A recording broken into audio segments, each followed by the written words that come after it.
మీరు గమనించే ఉంటారు, తోకచుక్కలు ఉల్కల వంటివి భూ వాతావరణంలోకి రాగానే మండిపోయి పేలిపోతాయి. కానీ శాటిలైట్స్, స్పేస్ షటిల్స్ వంటివి అలా కాలిపోవు. ఎందుకో తెలుసుకుందాం. అంతరిక్షంలో తోకచుక్క నుంచి విడిపోయే ఉల్కలు భూమి ఆకర్షణ శక్తి వల్ల భూ వాతావరణంలోకి వస్తాయి. ఇవి గంటకు వేల కిలోమీటర్ల వేగంతో వస్తాయి. అందువల్ల భూ వాతావరణంలోకి రాగానే అక్కడున్న గాలిని చీల్చుతూ దూసుకొస్తాయి. దాంతో గాలిపై ఒత్తిడి ఏర్పడుతుంది. అందువల్ల గాలి వేడెక్కుతుంది. ఆ వేడి క్రమంగా పెరుగుతూ చివరకు ఉల్క కూడా వేడెక్కుతుంది. దాంతో ఉల్క నుంచి మండే నిప్పు రవ్వలు వస్తూ ఉంటాయి. ఇలా అది భూమిపై పడే లోపే దాదాపు పూర్తిగా కాలిపోతుంది. చివరకు ఏమీ మిగలదు.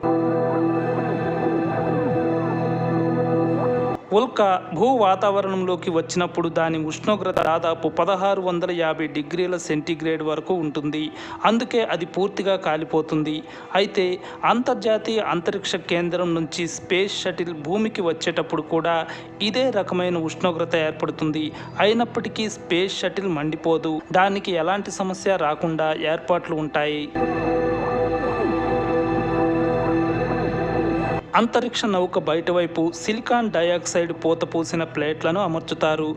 ఈ ప్లేట్లు 93% వరకు పోరోసిటీ కలిగి ఉంటాయి. అంటే ఈ ప్లేట్లు అతి సన్నని కన్నాలను కలిగి ఉంటాయి. అందువల్ల స్పేస్ షటిల్ భూ వాతావరణంలోకి వచ్చినప్పుడు ఏర్పడే అత్యధిక వేడి ఈ ప్లేట్లపై ఒక చోటి నుంచి మరో చోటికి వ్యాపించదు. అంటే మనం ఏదైనా ఇనుప ఊచను చేతితో పట్టుకొని వేడి చేస్తూ ఉంటే కొంతసేపటికి ఆ వేడి మన చేతుల వరకు చేరుతుంది. అదే మనం సిలికాన్ ప్లేటును అలా వేడి చేస్తే ఎంతసేపైనా ఆ వేడి చేతుల వరకు వ్యాపించదు. అందువల్ల స్పేస్ షటిల్స్ చుట్టూ వేడి మంట వచ్చినా సిలికాన్ ప్లేట్లు వాటిని లోపలికి రానివ్వవు. అందువల్ల స్పేస్ షటిల్కి ఏ సమస్య రాదు.